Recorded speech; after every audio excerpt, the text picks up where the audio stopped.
Hi guys, I hope everyone is staying safe. Stay home, stay safe, stay healthy, and we hope all goes well. Welcome back to my channel, Happy Belly.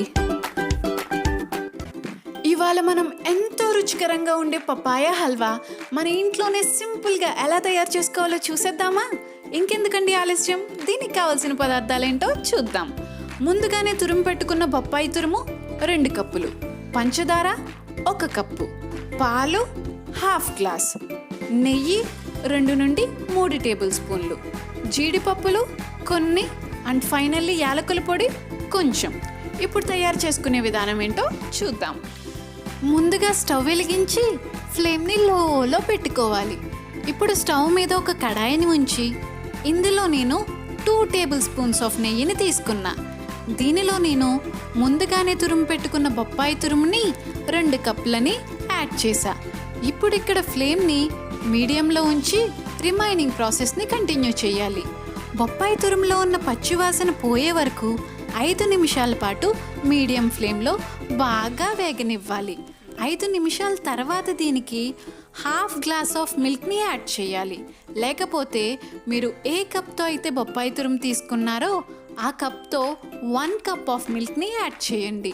Milk add చేసిన తర్వాత ఒక spoon హెల్ప్తో milk బాగా కలిసేటట్టు కలపాలి. దీనిని 10 నిమిషాల పాటు medium ఫ్లేమ్లో బాగా ఉడకనివ్వాలి. 10 నిమిషాల తర్వాత దీనికి 1 కప్ ఆఫ్ షుగర్ని యాడ్ చేసి షుగర్ కూడా మొత్తం అంతా బాగా కలిసేలాగా ఒక స్పూన్ హెల్ప్తో కలపాలి. కొంతమంది హల్వాలో మిల్క్ యాడ్ చేసుకోరండి, ఓన్లీ తురుము, పంచదార, లాస్ట్లో జీడిపప్పు యాడ్ చేసుకుని గార్నిష్ చేసుకుంటారు. కానీ మిల్క్ యాడ్ చేయటం వల్ల హల్వాకి ఒక మంచి టేస్టే కాకుండా షుగర్ వల్ల వచ్చే జిగురు కూడా పోతుంది. దీనిని ఇప్పుడు 15 నిమిషాల పాటు మీడియం ఫ్లేమ్లో పెట్టుకుని బాగా ఉడకనివ్వాలి. 15 నిమిషాల తర్వాత నేను ఇందులో 1 టేబుల్ స్పూన్ ఆఫ్ నెయ్యిని యాడ్ చేస్తున్నా.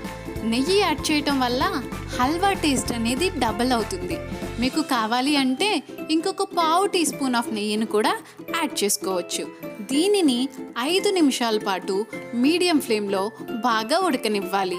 ఫైనల్గా ఒక హల్వా కన్సిస్టెన్సీ వచ్చేలాగా ఆరెంజిష్ రెడ్ కలర్ ఎప్పుడైతే మీకు వచ్చింది అనిపించిద్దో అప్పుడు హల్వా రెడీ అయినట్టే. నేను ఇందులో కొద్దిగా యాలకుల పొడిని వేస్తున్నా. యాలకుల పొడి వేయటం వల్ల హల్వాకి మంచి టేస్టే కాదండోయ్, మంచి ఫ్లేవర్ కూడా ఇస్తుంది.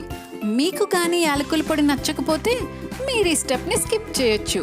ఫైనల్గా ముందుగానే నేతిలో వేయించి పెట్టుకున్న జీడిపప్పు ముక్కల్ని యాడ్ చేసి బాగా మిక్స్ చేసి స్టవ్ ఆఫ్ చేసి సర్వింగ్ ప్లేట్లోకి తీసుకుంటే సరిపోతుంది.